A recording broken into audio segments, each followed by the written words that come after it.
병원이 절대 말해주지 않는 무서운 진실. 매일 목욕하는 습관이 당신의 수명을 10년 앞당깁니다. 70세가 넘으셨다면 당장 이 5가지 목욕 습관부터 버리십시오. 여러분, 진료실에 있다 보면 겨울철마다 정말 안타까운 환자분들을 뵙게 됩니다. 겉보기엔 멀쩡해도 시한폭탄을 안고 사는 분들이 너무나 많습니다. 오늘 들려드릴 78살 한정숙 어르신의 이야기에 아마 무릎 치시는 분들 분명 계실 겁니다. 한정숙 어르신은 동네에서 깔끔하기로 소문난 분이셨습니다. 평생 하루도 거르지 않고 뜨거운 물에 푹 담가야 피로가 풀린다고 믿으셨고, 때를 밀지 않으면 잠을 못 주무시는 분이셨죠. 그런데 지난달 개운하게 목욕을 마치고 나오시려던 순간 갑자기 머릿속이 하얘지면서 욕실 바닥으로 그대로 주저앉으셨습니다. 다행히 며느님이 소리를 듣고 119를 불렀기에 망정이지, 그날 혼자 계셨다면 다시는 어르신을 뵙지 못했을지도 모릅니다. 병원에 오신 어르신은 평생 해오던 대로 씻었을 뿐인데 왜 이런 일이 생겼냐며 억울해하셨습니다. 하지만 그건 위험한 착각이었습니다. 검사 결과 단순한 현기증이 아니었습니다. 급격한 온도 변화로 인한 히트쇼크 증상에 피부는 이미 만성적인 염증 상태인 봉화지겸 직전 단계였습니다. 어르신의 목욕 습관이 심장을 쥐어짜고 뇌혈관을 막고 피부 보호막을 녹여버리고 있었던 겁니다. 이게 남의 이야기가 아닙니다. 한국 소비자원 통계를 보면 고령자 안전사고가 가장 많이 일어나는 곳이 바로 욕실입니다. 목욕 문화가 발달한 일본은 히트쇼크 사망자가 교통사고 사망자의 5배가 넘습니다. 그만큼 겨울철 욕실은 준비 없이 들어갔다가는 목숨을 잃을 수도 있는 가장 위험한 공간입니다. 그래서 의사로서 간곡히 호소합니다. 75세가 넘으셨다면 제발 이 5가지 행동만은 멈추십시오. 누구나 좋다고 해서 무심코 따라했던 습관들이 실은 혈관을 터뜨리고 뼈를 부러뜨리는 주범이 되고 있습니다. 오늘 한정숙 어르신을 죽음의 문턱까지 몰고 갔던 위험한 목욕 습관 5가지를 낱낱이 파헤쳐 드리겠습니다. 욕실 온도부터 때밀기, 식사 후 목욕까지 우리가 몰랐던 충격적인 진실과 당장 실천해야 할 안전수칙을 명쾌하게 정리해 드리겠습니다. 이건 단순한 정보가 아니라 남은 일생을 건강하게 살기 위한 생존 수칙입니다. 본격적인 이야기를 시작하기 전에 오늘 내용이 기대되신다면 좋아요 버튼 한 번만 꾹 눌러주세요. 여러분의 관심이 제가 더 좋은 영상을 만드는데 큰 힘이 됩니다. 자, 지금부터는 정말 중요합니다. 메모할 종이와 펜을 꺼내시거나 휴대폰 화면을 캡처할 준비를 하십시오. 제가 지금부터 말씀드릴 3가지 원칙은 75세가 넘으셨다면 병원에서 의사가 괜찮다고 해도 여러분 스스로 단호하게 지키셔야 할 생존 수칙입니다. 이건 단순히 건강을 챙기는 수준이 아니라 내 생명을 위협하는 저승사자를 막아내는 비법입니다. 첫 번째, 욕실 공기가 훈훈해지기 전에는 절대로 옷을 벗지 마십시오. 욕실 난방 없이 들어가는 것은 내 혈관을 가지고 러시안 룰렛 게임을 하는 것과 똑같습니다. 한정숙 어르신께 왜 그날 욕실을 미리 데우지 않으셨냐고 여쭤봤습니다. 그랬더니 뜨거운 물 틀면 금방 따뜻해지는데 굳이 난방비 아깝게 미리 켤 필요가 있냐고 하시더군요. 바로 이 생각이 어르신을 쓰러지게 만든 첫 번째 원인이었습니다. 우리 몸의 혈관은 온도에 정말 민감합니다. 따뜻한 거실에 있다가 썰렁한 욕실로 들어가서 옷을 벗는 순간 차가운 공기에 놀란 혈관이 순식간에 쪼그라듭니다. 이때 혈압이 치솟습니다. 그러다 뜨거운 탕에 들어가면 이번에는 혈관이 확 풀리면서 혈압이 뚝 떨어집니다. 목욕을 마치고 다시 추운 탈의실로 나오면 혈압이 또다시 급상승합니다. 이렇게 짧은 시간에 혈압이 롤러코스터처럼 널뛰는 현상을 히트쇼크라고 부릅니다. 이 충격을 뇌혈관과 심장혈관이 견디지 못하면 뇌졸중이나 심근경색이 오는 겁니다. 실제로 겨울철 욕실 사망 사고의 절반 이상이 바로 이 히트쇼크 때문입니다. 그러니 제발 부탁드립니다. 목욕하기 최소 20분 전에 온풍기를 켜거나 뜨거운 샤워기를 틀어놔서 욕실 공기를 거실만큼 따뜻하게 만든 뒤에 들어가십시오. 두 번째, 식사 후 최소 1시간 이내에는 절대로 목욕하지 마십시오. 밥 먹고 바로 씻는 건 뇌로 가는 산소호흡기를 잠시 떼는 것과 같습니다. 한정숙 어르신도 그날 저녁을 든든하게 드시고 소화도 시킬 겸 바로 욕실로 향하셨습니다. 그런데 이게 화근이었습니다. 우리가 밥을 먹으면 위장은 음식물을 소화시키기 위해 엄청난 운동을 시작합니다.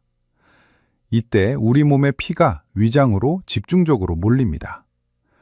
가뜩이나 나이가 들면 혈액순환이 예전 같지 않은데 피가 배 쪽으로 다 쏠려버리니 뇌로 갈 피가 부족해집니다. 이걸 식후 저혈압이라고 합니다. 그런데 이 상태에서 뜨거운 물에 몸까지 담그면 어떻게 될까요? 체온이 올라가니 열을 식히려고 피부 쪽 혈관이 열리면서 피부로도 피가 몰려갑니다.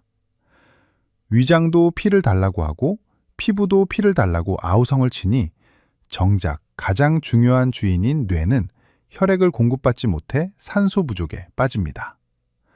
그래서 어지럽고 눈앞이 캄캄해지는 겁니다. 특히 고혈압약이나 당뇨약을 드시는 분들은 혈관의 조절 능력이 떨어져 있어서 훨씬 더 위험합니다.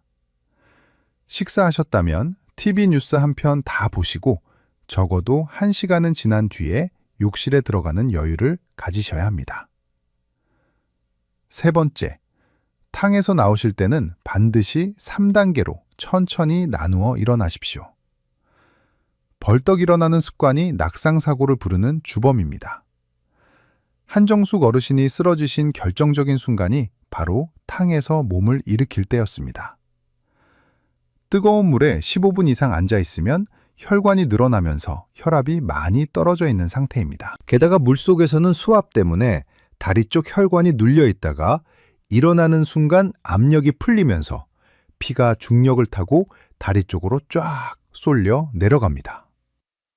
뇌까지 피를 뿜어 올려줘야 하는데 펌프질이 안 되는 겁니다. 이걸 기립성 저혈압이라고 부릅니다. 젊은 사람은 금방 회복하지만 어르신들은 이 순간 균형을 잃고 넘어지십니다. 욕실 바닥은 딱딱한 타일이라 머리를 다치면 정말 큰일 납니다. 그래서 앞으로는 이렇게 하십시오. 1단계, 탕 속에서 나오기 전에 10초 동안 심호흡을 하십시오. 2단계, 탕 턱에 걸터 앉거나 무릎을 꿇고 다시 10초를 기다려 몸이 중력에 적응할 시간을 주십시오. 3단계, 어지러움이 없는지 확인하고 난간이나 손잡이를 잡고 천천히 일어서십시오. 이 30초의 기다림이 뇌를 보호하고 여러분의 엉덩이뼈를 지켜줄 겁니다. 자, 지금까지 말씀드린 3가지, 욕실 난방, 식후 1시간 대기, 3단계 기립법. 이 3가지만 지켜도 욕실에서 급작스럽게 쓰러지는 일은 90% 이상 막을 수 있습니다. 혹시 지금 이 이야기를 듣고 우리 부모님은 괜찮으신가? 시골에 계신 장인어른은 따뜻하게 씻고 계신가? 걱정되시나요? 그렇다면 주저하지 마시고 이 영상을 가족 단톡방에 공유해 주세요. 여러분의 작은 관심과 공유가 사랑하는 가족의 생명을 지키는 가장 확실한 보험이 됩니다. 앞서 말씀드린 내용이 생명을 지키는 방패였다면 이번에 말씀드릴 2가지는 여러분의 노년을 괴롭히는 지긋지긋한 가려움증과 염증에서 벗어나게 해줄 해독제입니다. 여전히 나는 때를 밀어야 개운하다, 매일 씻어야 직성이 풀린다 하시는 분들은 지금부터 제 이야기에 귀를 기울여 주십시오. 4번째, 때밀이 수건은 당장 쓰레기통에 갖다 버리십시오. 때를 미는 것은 피부의 더러움을 씻어내는 게 아니라 우리 몸을 지키는 최후의 방어막인 각질층을 억지로 벗겨내는 자해 행위나 다름없습니다. 한정숙 어르신이 응급실에 오셨을 때 제가 다리를 보고 깜짝 놀랐습니다. 정강이 피부가 마치 가뭄든 논바닥처럼 쩍쩍 갈라져 있었고 곳곳에 피딱지가 앉아 있었습니다. 어르신께서는 때를 안 밀면 몸이 근질거려서 벅벅 밀었다고 하셨는데 그게 정반대였습니다. 때를 밀어서 피부가 망가졌기 때문에 더 가려웠던 겁니다. 여러분이 때라고 생각해서 국수가닥처럼 밀어내는 그것은 사실 더러운 노폐물이 아닙니다. 우리 피부에 수분이 날아가지 않게 막아주고 외부 세균이 침투하지 못하게 막아주는 아주 훌륭한 단백질 보호막입니다. 이걸 거친 타올로 벗겨내면 피부는 알몸 상태가 됩니다. 그러면 아주 작은 자극에도 예민해져서 미칠 듯이 가려워집니다. 가려우니 긁게 되고 긁으면 상처가 납니다. 더 무서운 건 그 상처 틈으로 세균이 들어가는 겁니다. 노인성 봉화지겸이라는 병 들어보셨습니까? 피부 깊은 곳에 세균이 침투해서 시뻘겋게 부어오르고 고열이 나는 병인데 심하면 폐혈증으로 사망에 이를 수도 있습니다. 한정숙 어르신도 다리 상처를 통해 세균 감염이 진행 중이셨습니다. 깨끗하자고 한 때밀이가 오히려 세균에게 어서 오십시오 하고 대문을 열어준 꼴이 된 겁니다. 제발 부탁드립니다. 샤워 타월도 쓰지 마시고 부드러운 손으로 비누 거품만 살살 문질러도 씻는 건 충분합니다. 5번째, 전신 목욕은 일주일에 딱 2-3번으로 제한하십시오. 매일 비누칠을 해서 온몸을 씻는 건 피부에 남아있는 마지막 기름 한 방울까지 짜내는 것과 같습니다. 많은 어르신들이 나이 들수록 냄새가 날까봐 매일 씻어야 한다고 생각하십니다. 하지만 이건 의학적으로 틀린 상식입니다. 우리 피부는 스스로 기름을 만들어내서 피부를 코팅합니다. 그런데 65세가 넘어가면 이 기름샘이 말라버립니다. 20대 때의 절반도 안 나옵니다. 가뜩이나 기름이 부족한데 매일 뜨거운 물에 알칼리성 비누로 씻어대면 어떻게 될까요? 그나마 남아있던 기름막이 싹 씻겨 내려갑니다. 한정숙 어르신께 제가 처방해드린 건 비싼 연고가 아니었습니다. 목욕 횟수를 줄이는 거였습니다. 어르신의 피부에는 더러움을 씻어내는 것보다 건조함을 막는 게 100배는 더 중요합니다. 땀이 많이 나는 겨드랑이나 사타구니, 발 같은 곳만 매일 부분적으로 씻으시고 전신 목욕은 이틀이나 사흘에 한 번만 하셔도 위생상 아무런 문제가 없습니다. 오히려 피부에 사는 유익한 상재균을 지켜줘서 면역력에는 훨씬 더 좋습니다. 마지막으로 당뇨병을 앓고 계신 분들께는 특별히 엄중한 경고를 드립니다. 물 온도를 확인할 때 절대로 발을 넣지 마십시오. 반드시 팔꿈치를 사용하시거나 온도계를 쓰셔야 합니다. 당뇨를 오래 앓으신 분들은 말초신경이 무뎌집니다. 특히 발의 감각이 둔해져서 펄펄 끓는 물에 발을 담가도 그냥 따뜻하다고 느끼는 경우가 많습니다. 그러다 살이 익어버리는 심각한 화상을 입게 됩니다. 문제는 당뇨 환자는 혈액순환이 안 돼서 화상 상처가 잘 아물지 않는다는 겁니다. 작은 물집으로 시작했다가 나중에는 발이 괴사해서 절단해야 하는 끔찍한 상황까지 갈 수 있습니다. 이건 겁을 들이는 게 아니라 실제로 병원에서 너무나 자주 보는 사례입니다.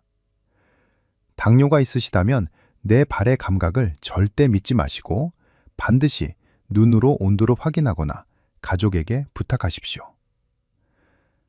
자, 이렇게 때밀지 않기, 목욕 횟수 줄이기, 그리고 당뇨 환자의 온도 체크, 주의사항까지 말씀드렸습니다. 오늘 이 내용이 유익하셨다면 구독 버튼과 알림 설정 버튼을 꾹 눌러주세요. 여러분이 건강한 습관을 갖는 그날까지 제가 옆에서 잔소리꾼 의사가 되어드리겠습니다. 자, 이제 여러분께서 가장 궁금해하실 내용을 말씀드리겠습니다. 그래서 구체적으로 어떻게 씻으라는 거냐, 하루 일과를 어떻게 짜야 하냐는 겁니다. 제가 한정숙 어르신께 태원 선물로 적어드렸던 안전한 목욕 시간표를 그대로 공개해 드리겠습니다. 이대로만 따라하시면 됩니다. 먼저 숫자로 기억하기 쉽게 333 법칙을 머릿속에 넣으십시오. 첫 번째 3은 일주일에 3번 이하입니다. 전신 목욕은 딱 3번까지만 하십시오. 두 번째 3은 물 온도 38도입니다. 너무 뜨겁지 않게 체온보다 약간만 높게 맞추십시오. 세 번째 3은 보습 골든타임 3분입니다. 욕실에서 나오자마자 3분 안에 로션을 바르십시오. 그럼 한정숙 어르신의 실제 목욕하는 날 저녁 풍경을 보여드리겠습니다. 어르신은 월요일, 수요일, 금요일을 목욕하는 날로 정하셨습니다. 저녁 7시가 되면 가장 먼저 하시는 일이 욕실 난방기를 켜는 겁니다. 난방기가 없다면 샤워기로 뜨거운 물을 틀어서 욕실 안에 김이 서리게 만드십시오. 공기가 훈훈해지는 20분 동안 어르신은 거실에서 미지근한 물 한 잔을 천천히 마십니다. 목욕 전에 물을 마시면 피가 끈적해지는 걸 막아서 혈전이 생기는 걸 예방해 줍니다. 7시 20분 욕실에 들어가시면 옷을 벗기 전에 손을 뻗어 공기를 느껴보십시오. 춥지 않다는 느낌이 들면 그때 옷을 벗으십시오. 그리고 바로 탕에 들어가지 마시고 샤워기로 발끝부터 물을 적십니다. 심장에서 먼 곳부터 천천히 물을 묻혀서 심장이 놀라지 않게 신호를 보내는 겁니다. 탕에 들어가실 때는 반드시 팔꿈치를 물에 담가서 온도를 확인하십시오. 뜨끈하다가 아니라 따뜻하다는 느낌이면 충분합니다. 탕 안에서는 명치 아래까지만 담그는 반신욕으로 딱 10분만 계십시오. 어깨까지 푹 담그면 심장이 물수압에 눌려서 부담을 느낍니다. 씻을 때는 비누 거품을 충분히 내서 겨드랑이, 사타구니, 발가락 사이만 부드럽게 문지르시고 팔다리는 흐르는 물에 씻겨 내려가게 두십시오. 이걸로 충분합니다. 마지막으로 나오실 때는 아까 배운 대로 3단계로 천천히 나오시고 수건으로 물기를 닦을 때는 톡톡 두드리듯이 닦으십시오. 그리고 욕실 문을 열고 나오시기 전에 욕실 안에서 바로 보습제를 바르십시오. 수분이 날아가기 전에 피부에 가둬두는 겁니다. 이게 한정숙 어르신이 꿀 피부를 되찾으신 비결입니다. 이제 진료실에서 어르신들이 자주 물어보시는 난처한 질문 3가지에 대해 답변해 드리겠습니다. 첫 번째 질문입니다. 선생님, 늙으면 냄새 난다고 며느리가 싫어할까 봐 걱정돼요. 매일 안 씻어도 되나요? 정말 많이 하시는 고민입니다. 그런데 여러분, 노인 냄새라고 부르는 그 냄새는 땀 냄새가 아닙니다. 헥세날이라는 성분 때문인데 이건 피부를 박박 문지른다고 없어지는 게 아닙니다. 오히려 피부가 건조해지면 더 심해질 수 있습니다. 냄새를 없애려면 매일 씻는 게 아니라 속옷을 매일 갈아입으시고 방 환기를 자주 시키시는 게 훨씬 중요합니다. 씻는 건 땀이 차는 겨드랑이와 사타구니만 매일 물로 헹궈주시는 것만으로도 차고 넘칩니다. 그러니 냄새 걱정 때문에 피부를 망가뜨리지 마십시오. 두 번째 질문입니다. 보습제가 너무 비싸요. 어떤 걸 써야 하나요? 비싼 화장품, 사실 필요 전혀 없습니다. 약국이나 마트에서 파는 대용량 바디로션이면 충분합니다. 성분표를 보시고 세라마이드나 판테놀 같은 성분이 들어있는지 확인해 보세요. 아니면 아주 저렴한 바셀린을 섞어 바르셔도 좋습니다. 비싼 걸 사서 아껴 바르는 것보다 싼 걸 사서 듬뿍 자주 바르는 게 피부에는 100배, 1000배 더 좋습니다. 한정숙 어르신도 10,000원짜리 대용량 로션을 욕실에 두고 팍팍 쓰고 계십니다. 세 번째 질문입니다. 저는 혼자 사는데 목욕하다 쓰러지면 누가 구해줍니까? 이게 가장 현실적인 걱정일 겁니다. 독거 어르신이라면 3가지만 꼭 지키십시오. 첫째, 욕실 문은 절대 잠그지 마십시오. 둘째, 휴대폰을 비닐팩에 넣어서 욕실 안이나 문 바로 앞에 두십시오. 셋째, 목욕하기 전에 자녀분이나 가까운 친구에게 지금 씻으러 들어간다고 전화 한 통 하십시오. 30분 뒤에 연락 없으면 신고해달라고 농담처럼이라도 말씀해 두십시오. 이 작은 습관이 만약의 상황에서 여러분을 살립니다. 여러분, 오늘 제가 말씀드린 이 루틴이 처음에는 좀 번거롭고 귀찮으실 수 있습니다.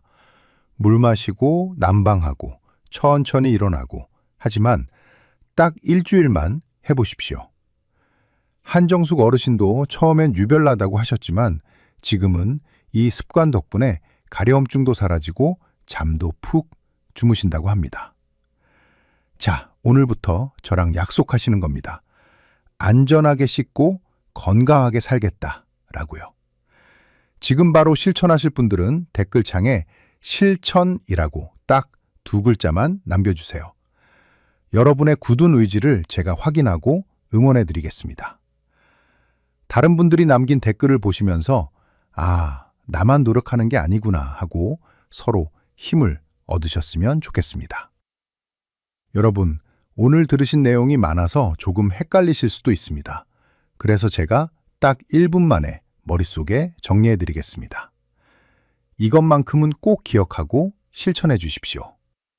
첫째, 욕실과 거실의 온도 차이를 없애십시오. 목욕 20분 전에는 무조건 욕실을 따뜻하게 데우시고 탕에서 나올 때는 3단계로 천천히 일어나서 기립성 저혈압을 막으셔야 합니다. 둘째, 밥 먹고 바로 씻지 마십시오. 식사 후 최소 1시간은 기다렸다가 들어가셔야 뇌와 심장으로 가는 피가 부족하지 않습니다. 셋째, 제발 때를 밀지 마십시오. 거친 타월은 갖다 버리시고 전신 목욕은 주 2회나 3회로 줄이십시오. 이것만 지켜도 지긋지긋한 가려움증과 피부염증에서 해방될 수 있습니다. 넷째, 당뇨가 있으신 분들은 절대 발로 물 온도를 확인하지 마시고 눈으로 확인하거나 가족의 도움을 받으십시오.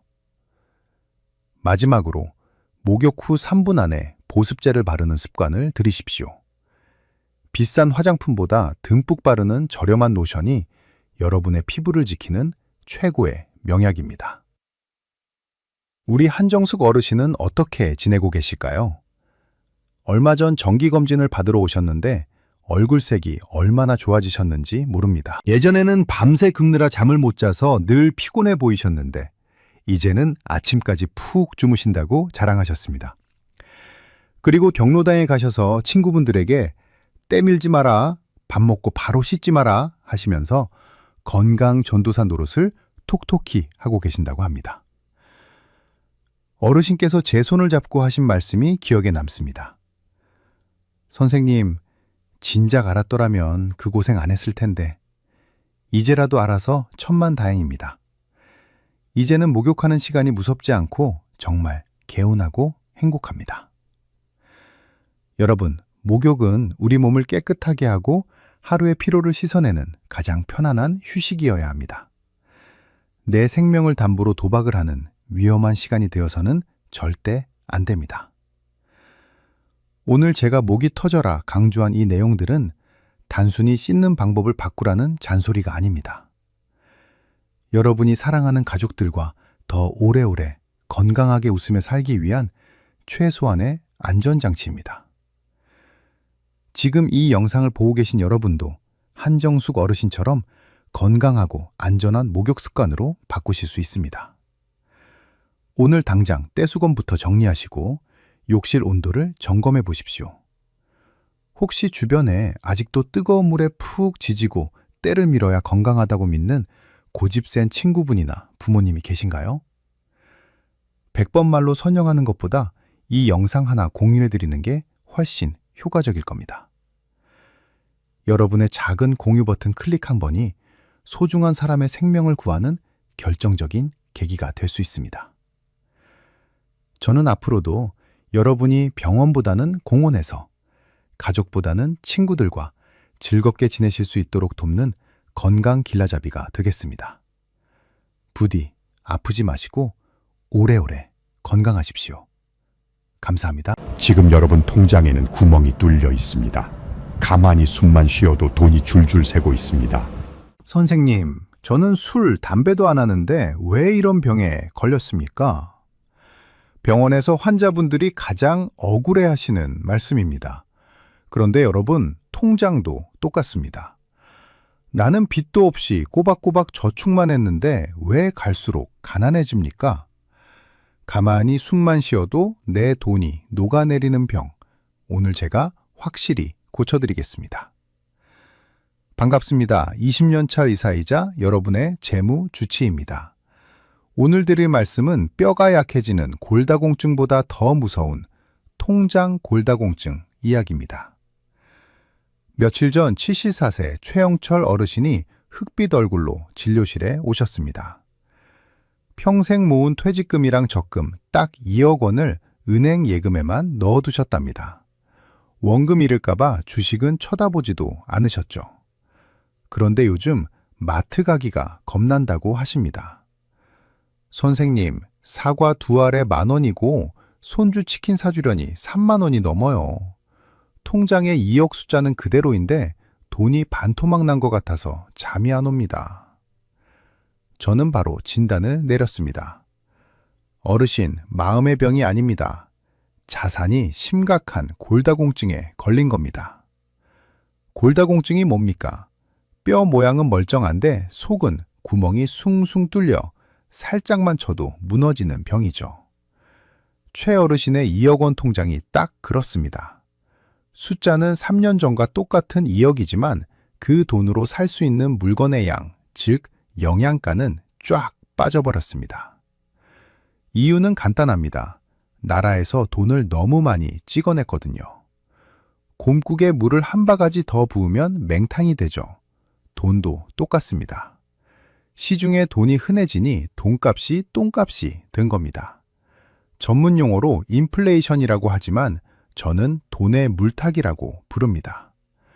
더 억울한 건 이렇게 풀린 돈은 부자들 땅값, 집값만 올려놓고 우리한테는 비싼 물가로만 돌아온다는 겁니다. 예금 이자 몇 푼 받아서는 어림도 없습니다. 뼈에서 칼슘이 줄줄 새는데 진통제만 드시고 계실 겁니까? 자, 진단이 나왔으니 이제 치료를 해야겠죠? 제가 오늘 최영철 어르신께 처방해드린 죽어가는 통장, 뼈를 다시 강철 프레임으로 바꾸는 3단계 치료법을 여러분께도 공개하겠습니다. 이 방법대로라면 물가가 아무리 올라도 여러분의 돈은 더 단단해질 겁니다. 치료를 시작하기 전에 지금 바로 좋아요 버튼 한번 꾹 눌러주십시오. 병원비는 그걸로 대신하겠습니다. 그리고 댓글에 치료라고 2글자만 딱 남겨주세요. 여러분의 의지를 보여주시면 제가 책임지고 완치시켜드리겠습니다. 자, 그럼 첫 번째 처방전 나갑니다. 최영철 어르신의 2억 원을 지키는 처방은 딱 2가지입니다. 응급실 산소호흡기와 강력 뼈대 강화제입니다. 첫 번째 처방은 비상호흡기 주머니입니다. 가진 돈에서 딱 2년치 생활비만 떼서 은행 예금에 묶어두세요. 최 어르신 생활비가 월 250만 원이니 2년 치면 6천만 원입니다. 이 돈은 투자가 아닙니다. 숨이 턱끝까지 찼을 때 쓰는 산소호흡기입니다. 제가 응급실에서 환자를 볼 때 쇼크온 환자한테 바로 수술칼을 대지 않습니다. 일단 수에 꽂고 숨부터 쉬게 만듭니다.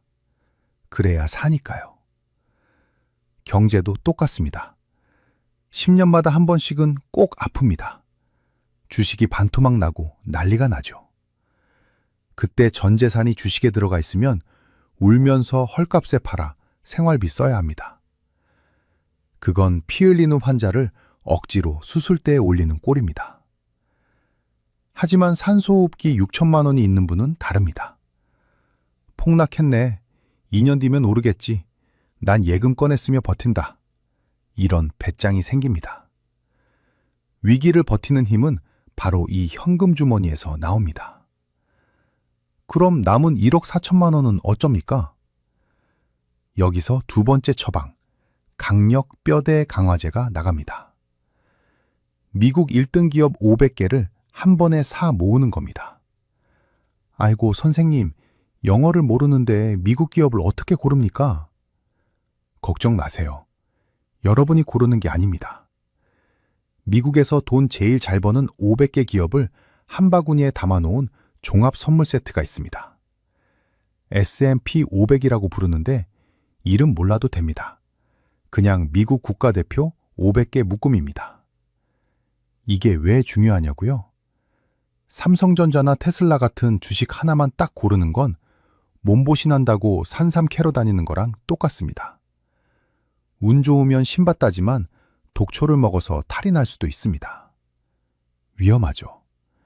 하지만 이 500개 묶음을 사는 건 우리 몸에 필요한 영양소가 골고루 들어간 검증된 종합 영양제를 드시는 것과 같습니다. 회사 하나가 망해도 상관없습니다. 나머지 499개가 돈을 벌어서 메꿔주니까요. 최영철 어르신이 무릎을 탁 치시더군요. 아, 그러니까 내가 잠을 자는 동안에도 미국 사장님들이 나를 위해 밤새 공장을 돌리고 돈을 벌어온다는 거구먼. 정확합니다. 지난 100년 동안 전쟁이 나도 결국 은행 이자의 3배, 4배 수익을 내온 검증된 약입니다. 정리합니다. 첫째, 2년치 생활비 6천만 원은 산소 호흡기로 예금해 둔다. 둘째, 나머지 1억 4천만 원은 뼈대 강화제인 미국 500개 기업 묶음에 넣는다. 그런데 여기서 아주 중요한 질문이 생깁니다. 선생님, 좋은 건 알겠는데 이거 언제 팔아서 씁니까? 죽을 때 가져갈 것도 아닌데 쓰는 법을 알려주셔야죠. 맞습니다. 약도 먹는 양과 시간이 중요하듯 돈도 빼쓰는 법칙이 있습니다.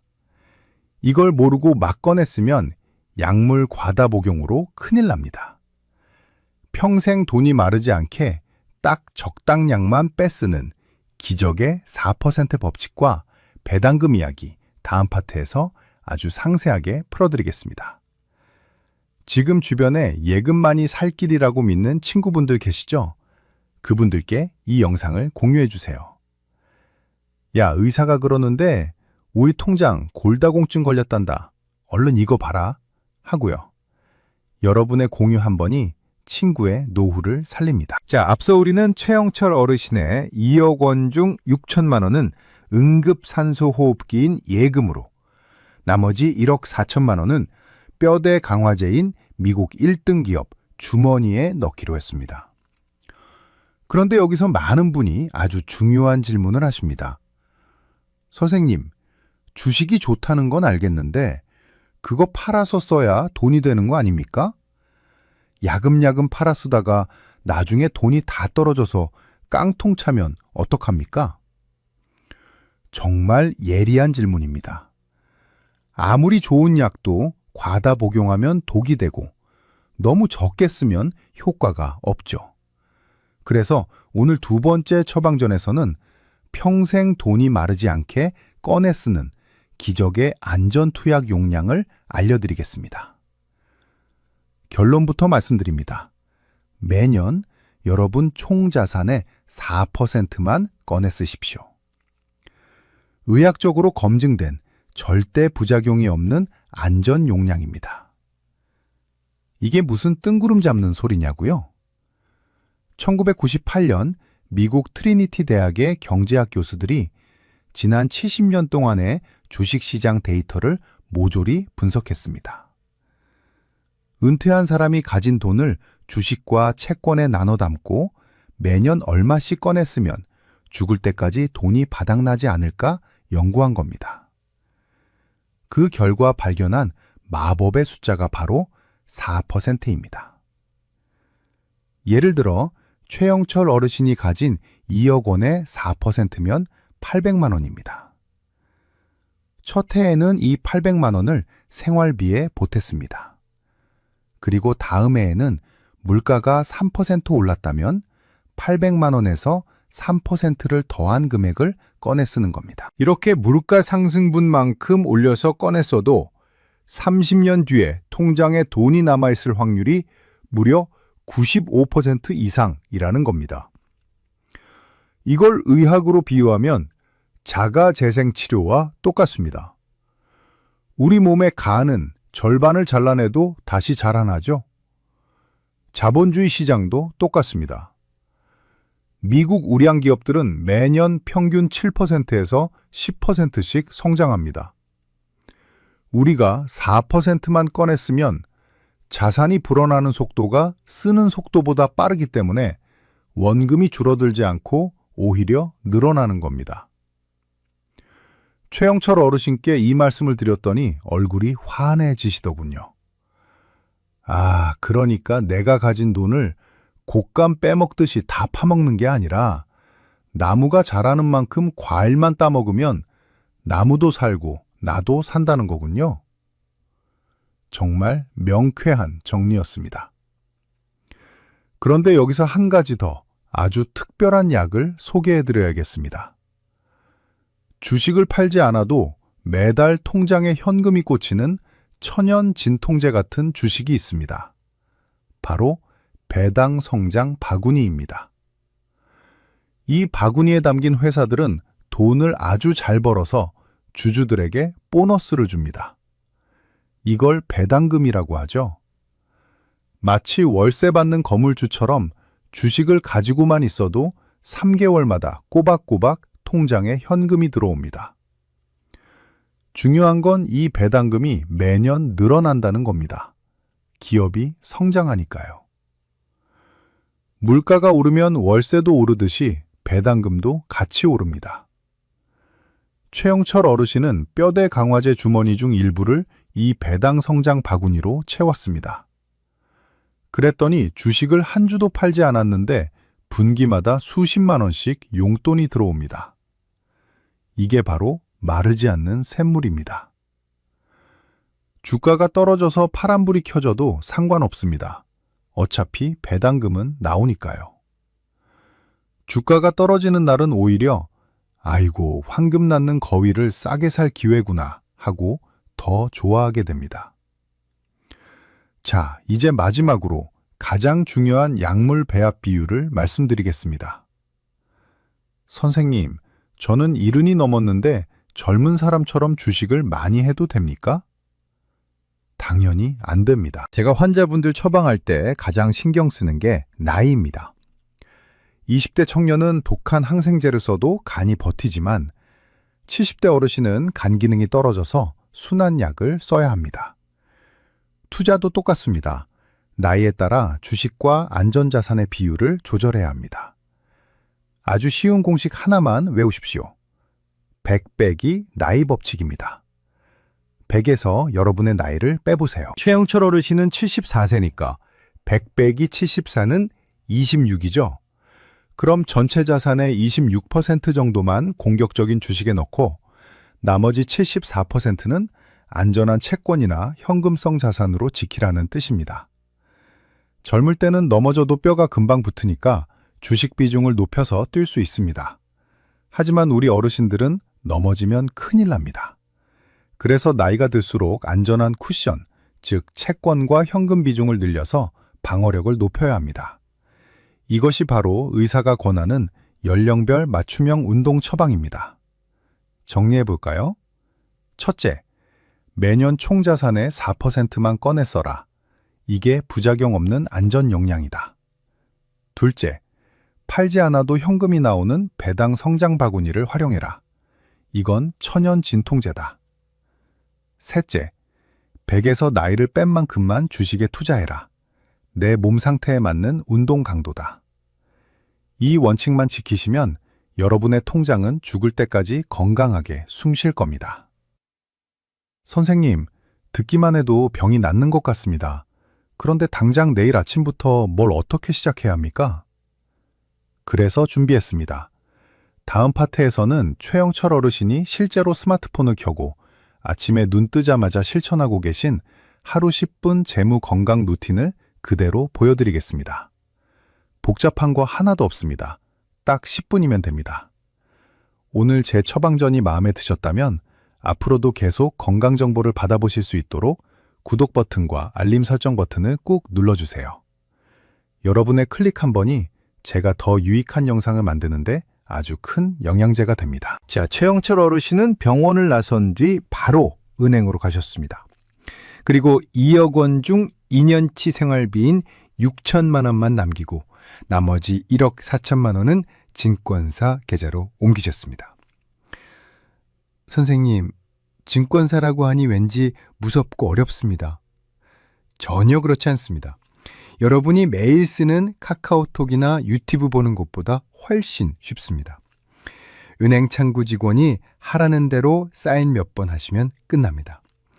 이건 마치 동네 요원에서 큰 대학병원으로 진료 기록을 옮기는 것과 똑같습니다. 더 좋은 치료를 받기 위한 필수 과정이죠. 그럼 이제 최영철 어르신의 재무건강관리표를 공개하겠습니다. 딱 3가지만 기억하시면 됩니다. 아침 약 먹기, 정기검진, 그리고 연말 건강 성적표입니다. 첫째, 매달 1일은 영양제 먹는 날입니다. 최 어르신은 매달 일일이 되면 스마트폰을 켜지 않습니다. 왜냐고요? 이미 자동 주문을 걸어두셨거든요. 국민연금 나오는 날에 맞춰서 미국 1등 기업 500개 바구니를 자동으로 사도록 설정해 두셨습니다. 제가 고혈압 환자분들에게 항상 드리는 말씀이 있습니다. 약은 아침 8시에 그냥 기계적으로 드세요. 오늘 컨디션 좋다고 안 먹고 나쁘다고 더 먹고 그러면 안 됩니다. 투자도 똑같습니다. 주식시장이 올랐나 내렸나 뉴스 볼 필요 없습니다. 그냥 기계적으로 매달 정해진 날짜에 사는 겁니다. 비쌀 때는 적게 사지고 쌀 때는 많이 사지겠죠? 이걸 1년, 2년 반복하면 평균 단가가 낮아져서 무조건 이득을 봅니다. 최 어르신은 이걸 마음 편한 자동 이체라고 부르십니다. 둘째, 3개월에 한 번은 비타민 주사 맞는 날입니다. 최 어르신이 가장 기다리는 날이죠. 바로 배당금이 들어오는 날입니다. 배당 성장 바구니를 사두셨기 때문에 3월, 6월, 9월, 12월이 되면 통장에 달러로 현금이 꽂힙니다. 처음에는 몇만 원 수준이었는데 매달 꾸준히 사모으니까 이제는 꽤 쏠쏠한 용돈이 되었습니다. 이 돈은 어떻게 쓸까요? 어르신은 이 돈으로 친구분들에게 밥을 사십니다. 내가 미국 애플이랑 마이크로소프트 주인이라서 걔네가 번 돈 좀 보내줬네. 이렇게 농담하시면서 밥값을 낼 때 자존감이 쑥 올라간다고 하십니다. 이건 단순한 돈이 아니라 노후에 활력을 주는 강력한 비타민 주사입니다. 셋째, 1년에 한 번 내 생일날은 종합검진날입니다. 이날은 딱 30분만 책상에 앉아서 계산기를 두드립니다. 아까 말씀드린 4% 룰과 100배기 나이 법칙을 점검하는 겁니다. 예를 들어 주식이 너무 많이 올라서 전체 자산에서 차지하는 비중이 커졌다면 기분 좋게 일부를 팝니다. 그리고 그 돈으로 안전한 채권이나 예금을 채워 넣습니다. 반대로 주식이 떨어졌다면 안전자산에서 돈을 빼서 싸진 주식을 더 삽니다. 이건 우리 몸의 항상성을 유지하는 것과 같습니다. 체온이 오르면 땀을 흘려서 식히고 추우면 몸을 떨어서 열을 내죠. 자산도 한쪽으로 쏠리지 않게 1년에 한 번씩 균형을 맞춰주는 겁니다. 이걸 전문 용어로 리밸런싱이라고 하는데 어렵게 생각 마세요. 그냥 자산 0점 조절입니다. 자, 이렇게 루틴을 설명해 드렸는데도 아직 망설이는 분들이 계실 겁니다. 제가 여러분의 마음속에 있는 질문 2가지를 딱 짚어서 해결해 드리겠습니다. 질문 하나. 선생님, 제 나이가 75인데 이제 와서 무슨 투자를 합니까? 너무 늦은 거 아닙니까? 제가 재활의학과 교수님께 들은 명언이 있습니다. 근육을 만드는데 늦은 나이란 없다. 90세 노인도 운동하면 근육이 생긴다. 재테크도 똑같습니다. 요즘 100세 시대입니다. 지금 75이시면 앞으로 25년은 더 사셔야 합니다. 25년이면 강산이 2번 반 변하는 긴 시간입니다. 지금 심어놓은 사과나무가 자라서 열매를 맺기에 충분하고도 남는 시간입니다. 오히려 늦었다고 생각해서 아무것도 안 하는 것이야말로 내 자산을 식물인간 상태로 방치하는 가장 위험한 행동입니다. 최영철 어르신도 74세에 시작하셨습니다. 여러분도 절대 늦지 않았습니다. 질문 2. 미국 주식이 폭락해서 반토막 나면 어떡합니까? 저는 심장이 약해서 그런 거 못 봅니다.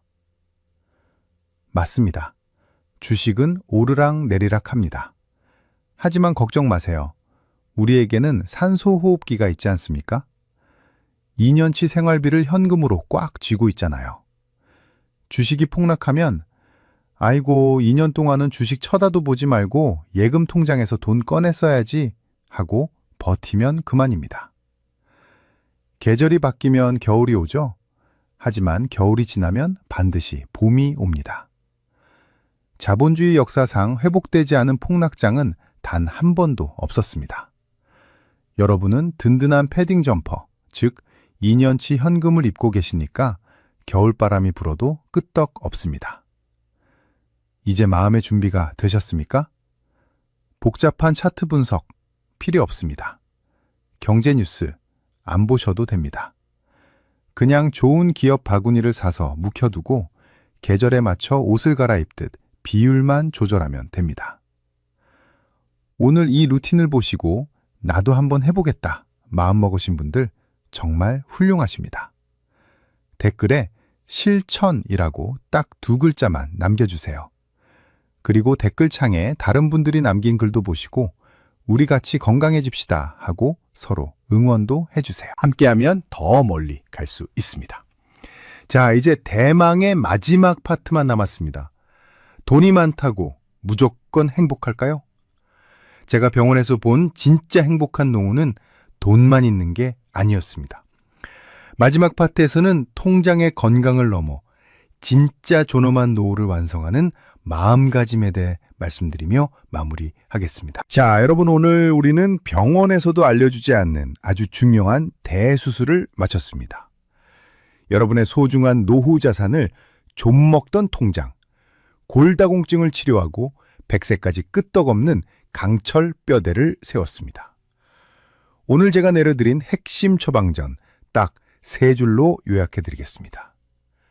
첫째, 현금만 움켜쥐고 있는 건 내 자산의 뼈를 녹이는 자살행위입니다. 인플레이션이라는 바이러스는 쉬지 않고 여러분의 돈을 갉아먹습니다. 둘째, 2억 원이 있다면 반드시 2개의 주머니로 나누십시오. 2년치 생활비는 산소호흡기인 예금으로, 나머지는 뼈대 강화제인 미국 1등 기업 바구니로 보내서 일을 시키십시오. 셋째, 매년 딱 4%씩만 꺼내 쓰고 1년에 한 번씩 나이에 맞게 주식과 채권 비율을 조절하십시오. 이것이 평생 돈이 마르지 않는 기적의 투약 용량입니다. 마지막으로 의사로서 그리고 인생의 후배로서 여러분께 꼭 드리고 싶은 말씀이 있습니다. 제가 대학병원에서 수많은 어르신의 마지막을 지켜보며 깨달은 진리가 하나 있습니다. 돈은 인생의 목적이 아닙니다. 하지만 돈은 우리 인생의 척추입니다. 척추가 무너지면 아무리 좋은 옷을 입어도 서 있을 수 없듯이 경제적 척추가 무너지면 우리의 노후는 자식들의 눈치를 보며 구부정해질 수밖에 없습니다. 제가 이토록 재테크를 강조하는 이유는 여러분이 부자가 되어서 떵떵거리고 살라는 뜻이 아닙니다. 아플 때 돈 걱정 없이 치료받고 사랑하는 손주가 찾아오면 지갑 열어 용돈 쥐어주고 친구분들과 따뜻한 밥 한 끼 먹으면서 내가 먼저 계산할 수 있는 그 당당함. 자식에게 짐이 되는 노인이 아니라 든든한 버팀목으로 남는 존엄한 노후를 선물해드리고 싶어서입니다. 최영철 어르신은 이제 병원에 오실 때 표정부터 다릅니다. 선생님, 요즘은 마트 가는 게 즐겁습니다. 내 자산이 건강해지니까 내 몸도 더 건강해지는 것 같습니다. 이렇게 웃으시는 모습을 볼 때 저는 의사로서 가장 큰 보람을 느낍니다. 여러분도 할 수 있습니다. 나이는 숫자에 불과합니다. 오늘이 여러분의 남은 인생에서 가장 젊고 가장 부유해지기 좋은 날입니다. 지금 당장 시작하십시오. 두려워하지 말고 자산의 뼈대를 다시 세우십시오. 오늘 제 강연이 여러분의 통장과 몸 건강을 모두 지키는 데 도움이 되셨다면 구독 버튼과 알림 설정 버튼을 꼭 눌러주세요. 여러분의 건강한 100세를 위해 저도 대한민국 주치의로서 언제나 유익한 정보로 곁에 있겠습니다. 지금까지 여러분의 건강 멘토였습니다. 감사합니다. 늘 건강하십시오. 수면제는 잠을 재우는 게 아니라 뇌를 기절시키는 겁니다. 치매가 두려우시다면 당장 밥상부터 바꾸십시오. 약 끊고 7시간 통잠 자는 기적의 5가지 공식 공개합니다. 제가 의사 생활 중 수많은 불면증 환자를 만나면서 깨달은 아주 충격적인 사실이 하나 있습니다. 그건 바로 많은 분들이 수면제를 먹고 정신을 잃는 것을 잠을 잤다고 착각하신다는 겁니다. 얼마 전 제 진료실 문을 두드린 74세 박철수 어르신의 이야기를 들려드리겠습니다. 박철수님은 겉으로 보기에는 아주 정정해 보이셨습니다.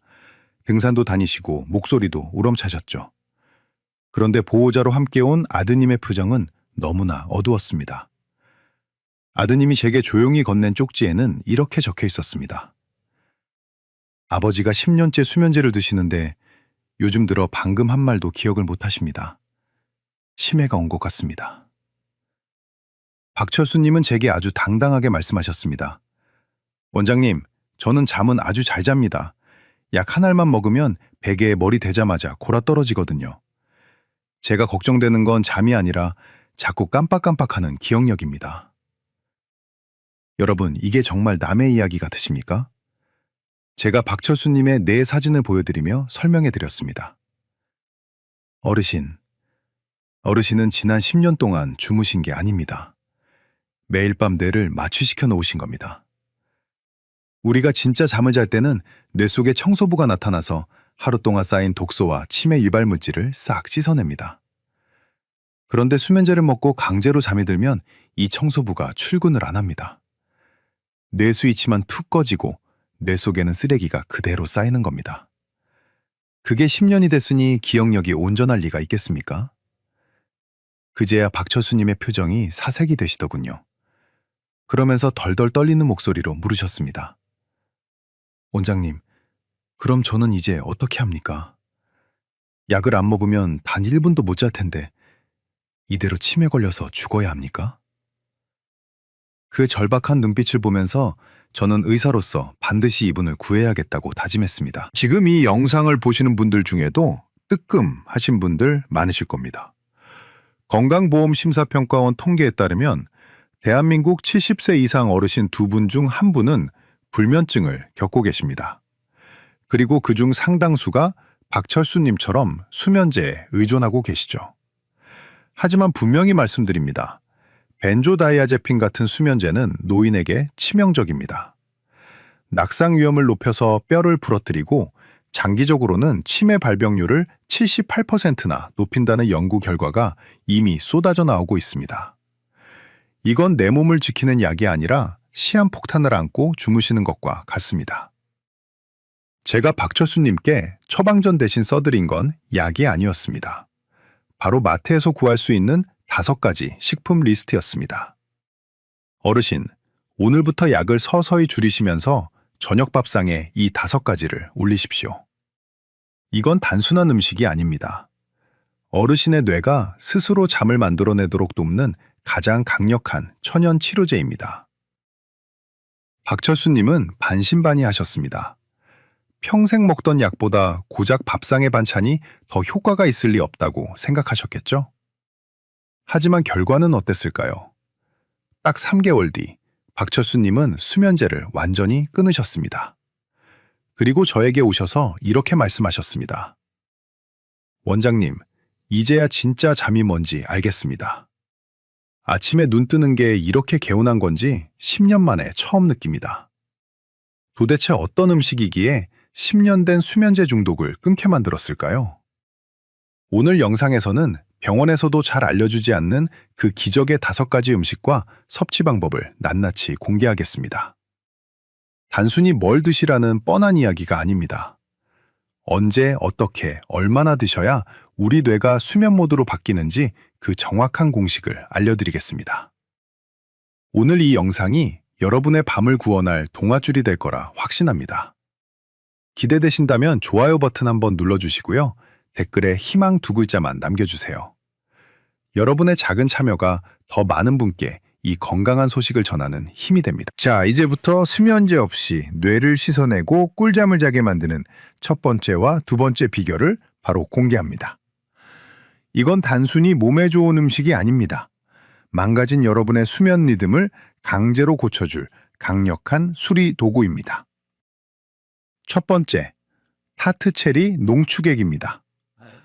마트나 인터넷에서 타트체리를 검색하실 때 그냥 주스 말고 반드시 농축액이라고 적힌 걸 고르셔야 합니다. 그리고 오늘 저녁 식사 직후에 소주잔 한 잔 분량인 50ml를 물에 타서 드십시오. 왜 하필 타트체리여야 할까요? 우리 뇌 속에는 잠을 자게 만드는 스위치가 하나 있습니다. 멜라토닌이라는 호르몬인데요. 젊었을 때는 이 스위치가 아주 잘 작동합니다. 밤만 되면 멜라토닌이 콸콸 쏟아져 나오니까요. 그런데 70세가 넘어가면 이 호르몬 수도꼭지가 바짝 말라버립니다. 아무리 자려고 애를 써도 스위치를 눌러줄 멜라토닌이 없으니 잠이 안 오는 게 당연합니다. 바로 이때 타트체리가 그 부족한 스위치를 대신 눌러줍니다. 타트체리 속에는 식물성 멜라토닌이 그야말로 폭탄처럼 들어있습니다. 얼마나 많으냐고요? 수면에 좋다는 시금치보다 336배, 브로콜리보다 32배나 많이 들어있습니다. 실제로 미국 루이지애나 주립대학교에서 진행한 연구를 보면 타트체리 주스를 마신 노인들의 수면 시간이 무려 84분이나 늘어났습니다. 약 한 알 먹지 않고도 1시간 반을 더 주무신 겁니다. 박철수 어르신이 처음에 가장 의심했던 것도 바로 이겁니다. 원장님, 이까짓 과일 국물이 약보다 세다고요? 하고 물으셨죠. 하지만 일주일 뒤에 오셔서 이렇게 말씀하셨습니다. 원장님, 신기하게 눈꺼풀이 무거워집니다. 예전에는 약 기운에 픽 쓰러졌다면 지금은 스르르 잠이 옵니다. 그게 바로 자연 멜라토닌의 힘입니다. 단 주의하실 점은 주스는 당분이 너무 많아 혈당을 올릴 수 있으니 당뇨가 걱정되신다면 꼭 농축액이나 말린 타트체리를 드셔야 한다는 겁니다. 두 번째, 냉장 보관된 호두입니다. 오늘부터 매일 저녁 호두를 딱 3알에서 5알만 드십시오. 여기서 핵심은 3알이라는 개수가 아니라 냉장 보관이라는 조건입니다. 지금 당장 부엌 찬장을 열어보십시오. 혹시 호두를 그냥 상온에 방치해 두고 계시지 않으신가요? 그렇다면 죄송하지만 그건 호두가 아니라 독입니다. 아까워서 어쩌나 싶으시겠지만 과감하게 버리셔야 합니다. 호두는 우리 뇌의 수면 공장을 돌리는 최고급 휘발유입니다. 타트체리가 수면 스위치를 누르는 역할이라면 호두 속에 든 오메가3와 DHA는 멜라토닌을 만드는 공장 기계를 쌩쌩 돌아가게 만드는 윤활유 역할을 합니다.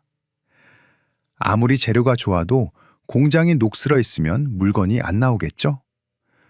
호두는 뇌 신경을 튼튼하게 만들어서 멜라토닌 생성 효율을 극대화하고 자다가 중간에 깨지 않도록 수면의 깊이를 꽉 잡아줍니다. 그런데 호두의 이 좋은 기름 성분은 공기와 만나면 금방 산패됩니다. 산패란 말 그대로 기름이 썩는 겁니다. 쩐내가 나는 호두를 드시는 건 내 몸에 염증 덩어리를 붓는 것과 같습니다. 박철수 님도 이걸 모르고 찬장에 1년 묵은 호두를 드시고 계셨습니다. 제가 그걸 당장 버리게 하고 신선한 호두를 사서 냉장고에 넣으라고 말씀드렸죠. 신선한 호두를 드신 지 2주가 지나자 박철수 님이 말씀하셨습니다. 원장님, 꿈을 안 꿉니다. 이게 무슨 뜻일까요? 꿈을 기억 못할 정도로 깊게 주무셨다는 증거입니다. 얕은 잠을 자면 밤새 꿈에 시달리지만 깊은 잠을 자면 아침에 눈 떴을 때 아무 기억 없이 개운합니다. 호두가 바로 그 깊은 잠을 선물한 겁니다. 자, 정리하겠습니다. 타트 체리로 수면 스위치를 켜고 호두로 수면의 깊이를 더하십시오. 이 두 가지만 지켜도 여러분의 밤은 완전히 달라질 겁니다. 하지만 아직 안심하기엔 이릅니다. 잠은 잘 드는데 새벽 2시, 3시만 되면 눈이 번쩍 떠져서 괴로우신 분들 많으시죠?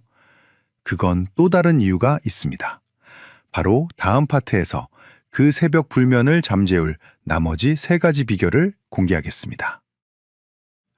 이 영상이 도움이 되고 있다면 주변에 잠 못 이루는 친구분들께 꼭 공유해 주세요. 카카오톡으로 딱 한 분에게만 보내주셔도 그분에게는 생명의 은인이 되실 수 있습니다. 자, 타테체리와 호두로 잠들 준비는 마쳤습니다. 그런데 진짜 문제는 지금부터입니다. 잠은 잘 들었는데 꼭 새벽 2시나 3시만 되면 귀신같이 눈이 떠지는 분들 계시죠? 그러고는 아침까지 멀뚱멀뚱 밤을 새우십니다. 이게 사실 잠이 안 오는 것보다 더 고통스럽습니다. 지금부터 말씀드릴 3가지 음식은 바로 그 새벽깸을 막아주는 튼튼한 안전벨트입니다. 3번째, 귀리입니다. 오늘부터 저녁밥상에서 흰쌀밥을 치우십시오. 대신 귀리를 섞은 잡곡밥이나 귀리죽을 드셔야 합니다. 이게 새벽잠을 지키는 가장 중요한 핵심입니다. 왜 자꾸 새벽에 깰까요? 여러 이유가 있지만 가장 큰 원인은 바로 야간 저혈당입니다. 우리가 저녁에 흰 쌀밥이나 국수 같은 걸 먹으면 혈당이 롤러코스터처럼 급격하게 올랐다가 잠자는 도중에 뚝 떨어집니다. 그러면 우리 뇌는 비상사태를 선포합니다. 주인님, 큰일 났습니다. 에너지가 떨어졌습니다. 이러면서 식은땀을 내고 심장을 쿵쾅거리게 만들어서 억지로 깨우는 겁니다. 박철수 어르신이 딱 그러셨습니다. 새벽마다 가슴이 두근거려서 깨신다고 했죠. 그게 심장이 안 좋아서가 아니라 뇌가 배고파서 비명을 지른 거였습니다. 귀리는 다릅니다. 귀리는 아주 천천히 소화되는 복합 탄수화물입니다. 흰 쌀밥이 종이처럼 확 타오르고 꺼지는 불이라면 귀리는 밤새 은은하게 타오르는 장작불 같습니다. 밤새 혈당을 일정하게 유지해주니 뇌가 안심하고 아침까지 푹 자는 겁니다. 게다가 귀리를 드시면 인슐린이 살짝 나오는데요. 이 인슐린이 아주 기특한 일을 합니다. 아까 말씀드린 수면 원료인 트립토판이 뇌까지 무사히 도착하도록 뇌의 문을 활짝 열어주는 도어맨 역할을 합니다. 귀리 없이는 좋은 성분도 뇌로 못 들어갑니다. 4번째, 잘 익은 바나나 반 개입니다. 저녁 식사 후에 바나나를 딱 반 개만 드십시오. 한 개는 너무 많습니다. 배가 부르면 오히려 잠이 안 오니까요. 여러분 자다가 다리에 쥐가 나서 비명 지르면서 깬 적 있으시죠? 아니면 다리가 저릿저릿하고 벌레 기어가는 느낌 때문에 뒤척이신 적 있으신가요? 이게 근육이 긴장해서 그렇습니다. 바나나에는 천연 신경 안정제인 마그네슘이 풍부합니다. 이 마그네슘이 뭉친 근육을 마사지하듯 부드럽게 풀어줍니다. 박철수 님도 밤마다 종아리를 주무르느라 잠을 못 주무셨는데 바나나 반 개를 드신 후부터는 다리가 솜털처럼 가벼워졌다고 하셨습니다. 몸이 편해야 잠도 깊게 듭니다. 바나나가 여러분의 전용 마사지사가 되어줄 겁니다. 마지막 5번째, 상추입니다. 그냥 잎만 드시지 말고 반드시 줄기 끝부분까지 다 드셔야 합니다. 오늘 저녁 밥상에 상추를 한 접시 가득 올리십시오. 고기 없어도 됩니다. 밥을 상추에 싸서 드십시오. 옛말에 상추 먹으면 졸려서 공부 못한다는 말이 있죠? 그게 그냥 나온 말이 아닙니다. 상추 줄기를 툭 꺾으면 하얀 진액이 나오죠? 그게 락투신이라는 성분인데 이게 천연 수면제입니다. 진정 효과가 얼마나 뛰어난지 웬만한 약만큼 신경을 차분하게 가라앉혀 줍니다. 요즘은 락투신 성분을 100배 이상 늘린 흑화랑 같은 기능성 상추도 나와 있습니다만 일반 상추라도 줄기까지 꼭꼭 씹어 드시면 충분합니다. 박철수님은 아예 저녁마다 상추를 믹서기에 갈아서 드실 정도로 열성적이셨는데요. 덕분에 예민했던 신경이 누그러지고 마음이 편안해지셨습니다. 자, 정리해볼까요? 타트체리와 호두는 잠을 부르고 귀리와 바나나 상추는 그 잠을 아침까지 지켜줍니다. 이 5가지는 서로가 서로를 돕는 완벽한 한 팀입니다. 박철수님은 이 5가지 어벤져스 식단으로 10년 묵은 불면증을 쫓아내셨습니다. 하지만 여기서 잠깐, 이걸 그냥 막 드시면 안 됩니다. 언제 먹느냐에 따라 약이 되기도 하고 독이 되기도 합니다. 다음 파트에서는 박철수님이 실천했던 기적의 시간표, 아침 기상부터 잠들기 직전까지의 완벽한 하루 루틴을 공개하겠습니다. 이것만 따라하시면 여러분도 내일부터 당장 꿀잠 주무실 수 있습니다. 오늘 영상이 유익하셨다면 구독 버튼과 알림 설정 버튼을 꾹 눌러주세요. 여러분의 건강한 100세를 위해 제가 끝까지 함께하겠습니다. 자, 이제 재료는 다 준비됐습니다. 하지만 좋은 재료가 있다고 해서 누구나 맛있는 요리를 할 수 있는 건 아니죠. 언제 넣고 얼마나 끓이느냐가 더 중요합니다. 지금부터 박철수 어르신이 실제로 실천해서 10년 묵은 불면증을 고친 24시간 시간표를 공개합니다. 여러분의 하루와 비교해 보시면서 딱 3가지만 수정해 보십시오. 첫 번째는 아침 7시 기상 직후의 햇볕 샤워입니다. 박철수님은 일어나자마자 베란다 창문을 활짝 열고 30분 동안 햇볕을 쬐십니다. 이게 왜 중요할까요? 밤에 쓰는 수면 호르몬인 멜라토닌은 사실 낮에 만들어집니다. 아침 햇살이 눈으로 들어오면 우리 뇌는 세로토닌이라는 행복 호르몬을 부지런히 만드는데요. 이 세로토닌이 밤이 되면 멜라토닌으로 변신합니다. 다시 말해, 낮에 햇볕을 안 보면 밤에 쓸 수면제도 안 만들어진다는 뜻입니다. 낮 배터리를 충전해야 밤에 불이 켜지는 원리와 같습니다. 나가기 귀찮으시면 창가에 앉아 계시기라도 하십시오. 두 번째는 저녁 6시 식사 시간의 골든타임입니다. 앞서 말씀드린 귀디밥, 상추쌈, 호두, 바나나, 타트체리를 이때 드시는 겁니다. 여기서 제일 중요한 건 시간입니다. 최소한 잠들기 3시간 전에는 숟가락을 놓으셔야 합니다. 박철수 님도 처음엔 배가 고프다며 자기 직전에 바나나를 드셨는데 그러니까 역류성 식도염 때문에 속이 쓰려서 오히려 잠을 설치셨습니다. 위장이 일을 하고 있으면 뇌는 쉴 수가 없습니다. 위장을 퇴근시켜야 뇌도 잠을 잡니다. 저녁 6시에 드시고 9시 이후에는 공복을 유지하십시오.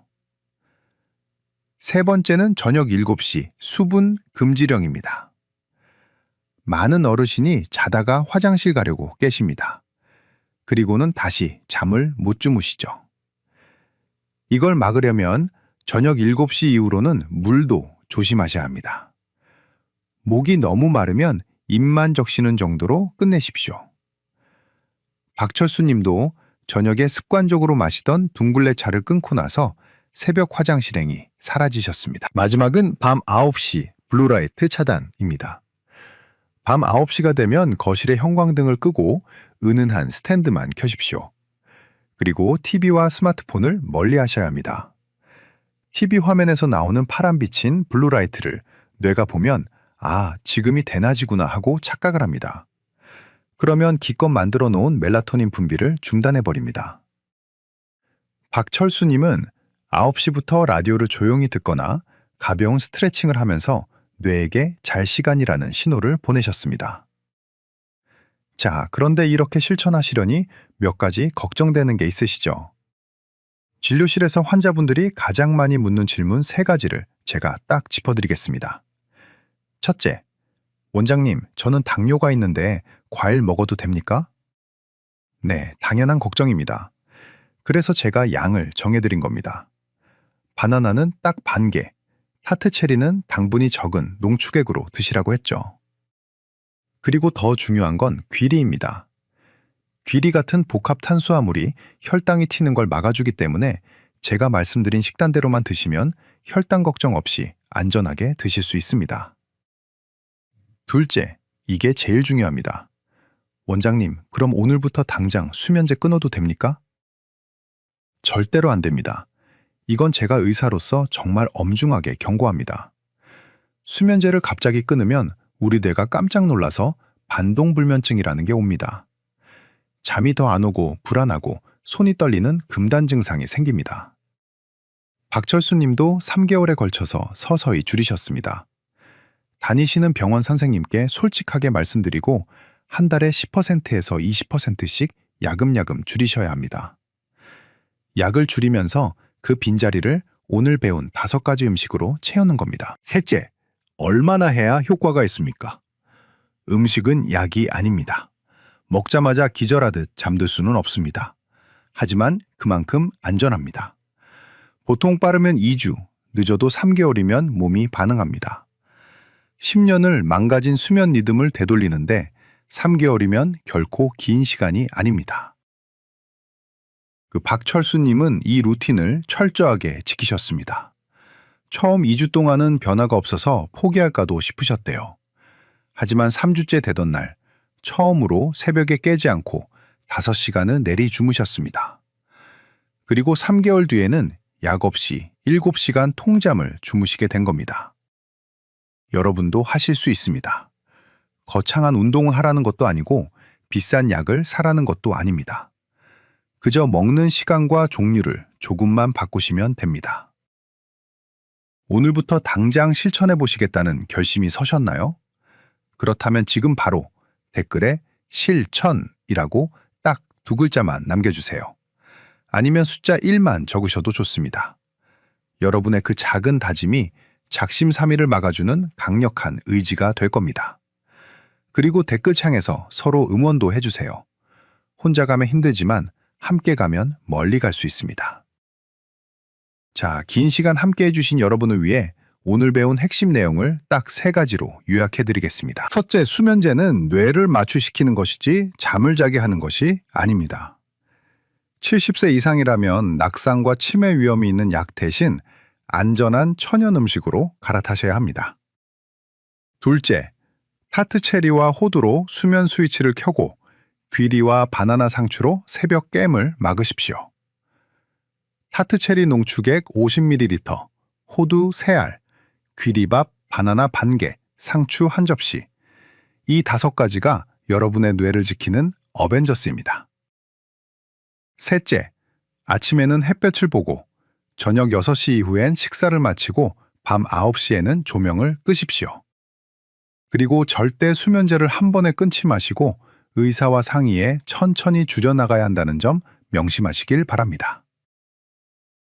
마지막으로 박철수 어르신의 근황을 전해드리며 마칠까 합니다. 얼마 전 진료실에 오신 박철수님의 얼굴은 10년 전 사진이라고 해도 믿을 만큼 젊어 보이셨습니다. 저에게 이렇게 말씀하시더군요. 원장님, 예전에는 아침에 눈 뜨는 게 지옥 같았습니다. 머리는 멍하고 몸은 무거웠죠. 그런데 요즘은 아침에 창문을 열 때 들어오는 바람 냄새가 그렇게 향긋할 수가 없습니다. 내가 살아있다는 게 느껴집니다. 여러분, 나이가 들면 잠이 줄어드는 게 당연하다고 포기하지 마십시오. 잠을 못 자는 건 늙어서가 아니라 뇌가 배고파서 보내는 구조 신호입니다. 오늘 알려드린 이 5가지 음식으로 뇌에게 진정한 휴식을 선물해 주십시오. 여러분의 식탁이 바뀌면 여러분의 밤이 바뀌고, 밤이 바뀌면 남은 인생의 질이 완전히 달라집니다. 오늘 영상이 여러분의 건강한 삶의 작은 이정표가 되었기를 바랍니다. 내용이 유익하셨다면 구독과 좋아요 버튼을 눌러주시고 이 영상이 꼭 필요한 분들께 공유해 주십시오. 저는 지금까지 여러분의 주치의였습니다. 오늘도 꿀잠 주무시고 내일 아침 개운하게 일어나시길 진심으로 응원합니다. 감사합니다.